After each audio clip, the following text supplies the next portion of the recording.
Everybody good morning. मैं Rajendra Kumar Rohilam, faculty of SMP school कैरवाली।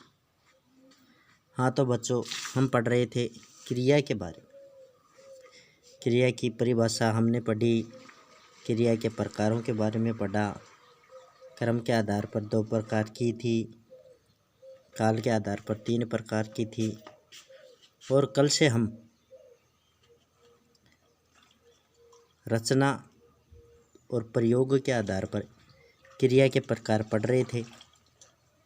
तो उसमें हमने पहला पढ़ा था संयुक्त क्रिया।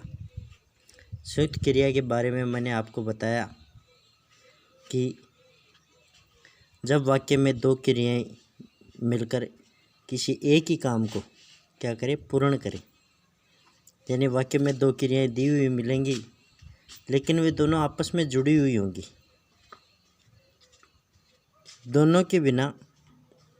दोनों के जुड़ने के बिना कार्य की पूर्णता के बारे में नहीं पता चलेगा। तो वहाँ पर कौन सी क्रिया थी? संयुक्त क्रिया थी। उसके हमने उदाहरण भी देखे।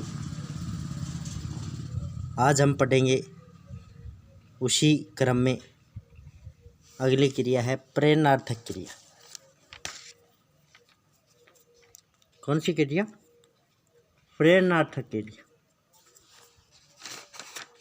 पहले उसकी परिभाषा के बारे में पढ़ेंगे, फिर उसके उदाहरणों के बारे में पढ़ेंगे कि कैसा वाक्य होगा और उसमें प्रेरणार्थक क्रिया के बारे में हमें कैसे पता लगेगा। तो हम देखते हैं प्रेरणार्थक क्रिया। देखो इसकी परिभाषा, वे क्रियाएं जिन्हें कर्ता स्वयं न कर, यानी वाक्य दिया हुआ होगा, उसमें कोई भी अगर क्रिया होगी तो उसमें कर्ता यानी जो कार्य करने वाला है वह स्वयं कार्य न कर, स्वयं कार्य न कर, सॉरी यहाँ पर लिखना भूल गए, स्वयं कार्य न कर, प्रेरणा के माध्यम से किसी अन्य से करवाता है। यानी वाक्य में अगर आपको कोई भी वाक्य दिया हुआ हो, अगर उसमें कर्ता स्वयं उस कार्य को नहीं कर रहा और किसी दूसरे को प्रेरणा के माध्यम से, आदेश के माध्यम से, अनुग्रह के माध्यम से अपना काम दूसरे से करवाता है, यानी खुद नहीं करता, दूसरे से करवा रहा है, तो वहाँ पर किसके माध्यम से? प्रेरणा के माध्यम से, जोर ज़बरदस्ती से नहीं, प्रेरणा देकर। तो वहाँ पर कौन सी क्रिया होती है? प्रेरणार्थक क्रिया। देखो जैसे मैं बताऊं, उदाहरण देखते हैं हम। सोनू मोनू से पत्र लिखवाती है। सोनू करता है, वह मोनू से पत्र लिखवाती है। सोनू स्वयं पत्र नहीं लिख रही, उसने मोनू को क्या किया? प्रेरित किया, उसे आज्ञा दी और उससे क्या लिखवाया? अपना पत्र लिखवाया।